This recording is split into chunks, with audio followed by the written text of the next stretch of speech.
नमस्कार. तर आज होता माझा डे 1 इन वृंदावन आणि आज होती 19 फेब्रुवारी. तुम्हाला माहिती आहे का, 5000 वर्षांआधी याच दिवशी आपल्या श्री राधाकृष्णांचं लग्न झालंय आणि कोणत्या प्लेसवर झाले हे तुम्हाला दाखवते. तर हे आहे भांडीरवण. या ठिकाणी आपल्या श्री राधाकृष्णांचं लग्न ब्रह्मदेवांनी 5000 वर्षांआधी लावून दिलं होतं आणि या ठिकाणी सर्वजण नाही पोहोचू शकत बरं का.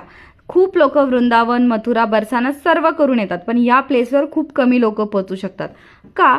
कारण इथे अशी मान्यता आहे, इथे तीच लोक पोहोचू शकतात जी लोक 5000 वर्षांआधी त्यांच्या लग्नात उपस्थित होती. जसे की प्राणी, पक्षी, किडे, कोणत्या पण रूपात जी लोक 5000 वर्षांआधी त्यांच्या लग्नात उपस्थित होती तीच लोक इथपर्यंत पोहोचू शकतात. आणि मला आशीर्वाद म्हणून बांगड्या पण मिळाल्या आहे आणि देवाला एवढीच प्रार्थना करते, हे भगवान शादी जल्दी मत करा मेरी, मैं अकेले बहुत खुश हूँ फिलहाल. आणि आता देवाच्या दारात आलोय तर उपाशी पोटी तर नाही राहू शकत. मस्तपैकी गरम गरम स्नॅक्स घेतले आणि जेवणाची लाईन होती, पण आम्हाला पुढे निघायचं होतं, सो आम्ही जेवण स्किप केलं आणि पुढे निघालो. तिथेच पुढे 5 मिनिटाच्या अंतरावर आहे वंशीवट. या वृक्षाखाली बसून आपले श्रीकृष्ण सुंदर आणि मधुर स्वरात बासुरी वाजवायचे. आणि हो, इथेच आपले गोपिया आणि कान्हा नृत्य करायचे, म्हणजेच इथेच महाराज पण व्हायचा. आणि तुम्ही जर त्या वृक्षाला कान लावून शांतपणे ऐकलं तर तुम्हाला मृदुंगाचा आवाज तरी ऐकायला येईल, नाहीतर हार्टबीट तरी ऐकायला येईल.